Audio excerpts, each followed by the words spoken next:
व्यक्ति हूं जो सार्वजनिक तौर पर हर मंच से ये बात पिछले 2.5-3 वर्षों से, जब से मैं बिहार आया हूं, गांव में गया हूं, मैं घूमकर जो देखा मैंने उसके आधार पर कह रहा हूं कि बिहार में शराबबंदी कहीं लागू है ही नहीं। ये तो शराबबंदी सिर्फ सरकारी फाइलों में, नेताओं के भाषणों में लागू है। शराबबंदी के नाम पे शराब की दुकानें बंद की गई हैं, घर घर शराब बिक रही है। और आज की जो घटना कल की है ये तो दुखद है, बहुत दुखद है। लेकिन इसी छपरा में 1.5 साल पहले करीब 70 से ज्यादा लोगों की दुखद मृत्यु हुई थी। कोई बिहार का ऐसा जिला नहीं है, कोई ऐसा पंचायत नहीं है जहां पर जहरीली शराब से लोगों की मृत्यु नहीं हुई है।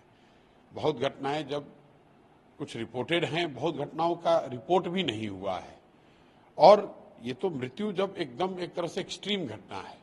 लेकिन सामान्यतः जो घटिया क्वालिटी की शराब है, जो शराब माफिया जहरीली शराब या गलत तरह के शराब जो बेच रहे हैं ये लोग, इसके पीने से जो लोगों के स्वास्थ्य पर, उनके लिवर पे जो असर हो रहा है, इसकी तो कोई चर्चा ही नहीं हो रही है। और ये जो घर घर बिकने वाली शराब है, कहीं ना कहीं बिहार के समाज को, बिहार की सरकार को ये समझना होगा कि आप शराबबंदी के नाम पर दुकान बंद किए हुए हैं, हर घर में शराब बिक रही है और जहरीली और गलत शराब बिक रही है। 10 रुपए की शराब 100 रुपए में बिक रहा है। और ये सारा कुछ का फायदा किसको हो रहा है? फायदा यहाँ के भ्रष्ट अधिकारियों को हो रहा है, यहाँ के भ्रष्ट नेताओं को हो रहा है। और जो बहुत बड़े पैमाने पर शराब माफिया है यहाँ पर, जो इस शराब के धंधे से 15 से 20 हजार करोड़ रुपया कमा रहा है, ये लोगों की मिली भगत है जिन्होंने एक ये भौकाल खड़ा किया हुआ है कि शराबबंदी पब्लिक चाहती है, अगर शराबबंदी के खिलाफ बोलिएगा तो वोट नहीं मिलेगा। इसीलिए जनसुराज में हम पहले दिन से कह रहे हैं कि भाई वोट मिले या ना मिले, ये निर्णय, शराबबंदी का निर्णय बिहार के पक्ष में नहीं है, बिहार की जनता के पक्ष में नहीं है। इससे पहली बात कि कहीं शराबबंदी है नहीं, घर घर में शराब बिक रही है। और इस तरह की स्पूरियस लिकर से, जहरीली शराब के पीने से लोगों का स्वास्थ्य, उनकी मृत्यु हो रही है, उनके स्वास्थ्य को हानि हो रही है। सरकार का, बिहार जैसे गरीब राज्य का हर साल 15 से 20 हजार करोड़ का नुकसान हो रहा है। और ये पैसा अधिकारी, नेता और शराब माफिया लूट रहे हैं। और इतनी एक तरह से संवेदनहीनता आ गई है कि इतनी मौत की बाद, इतनी दुखद मृत्यु के बाद सरकार की ओर से, सरकार के मुखिया नीतीश कुमार वहां जाएंगे तक नहीं। पिछली बार करीब 70 लोगों की मृत्यु जब छपरा में हुई इसी जिले में, तो सरकार की ओर से कोई गया भी नहीं। कोई अधिकारी जाएगा, खाना पूर्ति करेंगे, फिर वही बात हो जाएगी। पूर्वी चंपारण में घटना हुई है, कोई बिहार का जिला नहीं है जहां ये घटना नहीं हुई है। बिल्कुल सरकार को पैसे की चिंता नहीं करनी चाहिए। सरकार में जो लोग हैं, जो भ्रष्टाचार से इसके जरिए पैसा कमा रहे हैं, उन पर लगाम लगाने का एक ही तरीका है, इस फर्जी शराबबंदी के कानून को हटाया जाए। शराब अगर बिकना है तो उसको रेगुलेटेड तरीके से बेचा जाए, ताकि कम से कम लोग गलत शराब ना पिए, किसी की मृत्यु ना हो और शराब माफिया को रोका जा सके। एक्साइज मिनिस्टर ने भी कहा है कि जितने भी अधिकारी हैं वहां पे सब पे कार्रवाई कर। अब भैया एक्साइज मिनिस्टर पर काहे नहीं कार्रवाई होनी चाहिए? अधिकारी पर कार्रवाई होगा। इतना दिन से एक्साइज मिनिस्टर सो रहे थे, उनको पहले से पता नहीं था। ये एक्साइज मिनिस्टर वगैरह क्या बात करते हैं? तो सब खुद ही मिले हुए हैं ये लोग हैं।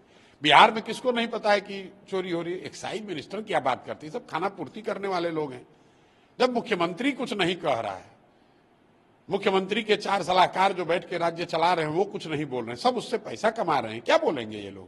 सीसीए लागू करने की भी बात हो रही है। अरे भैया कुछ भी करें, 1 लाख से ज्यादा लोग शराबबंदी कानून के तहत जेलों में बंद हैं। कौन है ये लोग? ये सब गरीब लोग हैं, समाज के, वंचित समाज के लोग हैं, अति पिछड़े हैं, दलित हैं, उनको आपने जेल में बंद रखा है। नीतीश कुमार के अगल बगल में बैठा हुआ हर आदमी शराब पी रहा है। नीतीश कुमार के पार्टी से जुड़ा आधा आदमी शराब का धंधे में लिप्त है। एक्साइज मिनिस्टर क्या करेगा? ये जितने भाजपा और नीतीश कुमार और ये आरजेडी के लीडर हैं, किस दल का नेता शराब के धंधे से नहीं जुड़ा है? जरा बताइए तो मुझे। इनके बिना जानकारी के बिक रहा है। अभी राजद वाले सरकार में थे तो कह रहे थे शराबबंदी बड़ा अच्छा है, जब राजद वाले अलग हो गए तो कहते हैं जदयू वाले सब माफिया। भाई तीनों दलों में शराब से जुड़े हुए, शराब के कारोबार से जुड़े हुए नेता तीनों दलों में हैं। अधिकारियों के साथ मिलकर ये लोग लूट रहे हैं, बिहार की जनता के साथ बहुत बड़ा अन्याय कर रहे हैं। एक्साइज मिनिस्टर क्या बोलेंगे? 2 तारीख को जब आपने पार्टी लॉन्चिंग किया था उस समय भी आपने जिक्र किया था शराबबंदी। अरे भैया, मैं 2 तारीख की बात छोड़िए, मैं जिस दिन से, अरे कोई नहीं विरोध कर रहा है। विरोध वो कर रहा है जो कि शराब के गलत धंधे से पैसा कमा रहा है। विरोध तो करेगा ही, उसके विरोध करने से हम थोड़ी डरते हैं। 2 तारीख की बात नहीं, हम पिछले 2.5 साल से मेरे हर एक बयान को उठाकर देख लीजिए, मैंने उसका पूरा आधार दिया है कि दुनिया में कहीं पर भी, किसी भी देश में, किसी राज्य, किसी समाज में इस बात का प्रमाण नहीं है कि शराबबंदी के जरिए समाज का भला हुआ हो, समाज का विकास हुआ हो।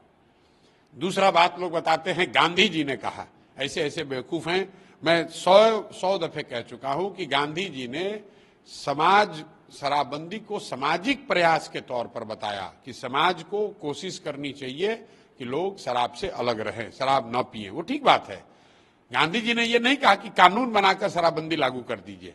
अगर गांधी जी ने ये कहा होता तो 1947 में देश आजाद हुआ, गांधी जी मालिक मुखिया थे, उन्होंने लागू करा दिया होता कि शराबबंदी के लिए कानून बना दो। तो ये वो लोग हैं जो गांधी को ये क्या समझते हैं? गांधी को कितना बार पढ़े हैं? गांधी जी को पर 2 लाइन खड़ा होकर बोलना हो तो बोल नहीं सकते और कह रहे हैं गांधी जी ने कहा था। तो इसका कोई पॉलिसी का कोई प्रमाण दुनिया में नहीं है, इसका कोई मोरल आधार नहीं है। और सभी बात से अलग, भाई अगर शराबबंदी का कोई फायदा है भी तो फायदा तो तब होगा ना जब शराबबंदी लागू होगी। बिहार में शराबबंदी लागू है कहां?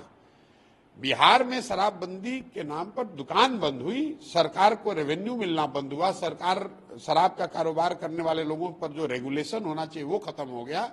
घर घर शराब माफिया और अधिकारियों की मदद से शराब बिकने लगी। तो आप ये बताइए, किसी एक गांव में एक जगह शराब बिके, रेगुलेटेड बिके, जांच सरकार के नियंत्रण में बिके, वो अच्छा है कि घर घर में जहरीली शराब बिके, गलत शराब बिके, वो अच्छा है? हम लोग बिल्कुल इसके पक्ष में कि शराबबंदी हटनी चाहिए।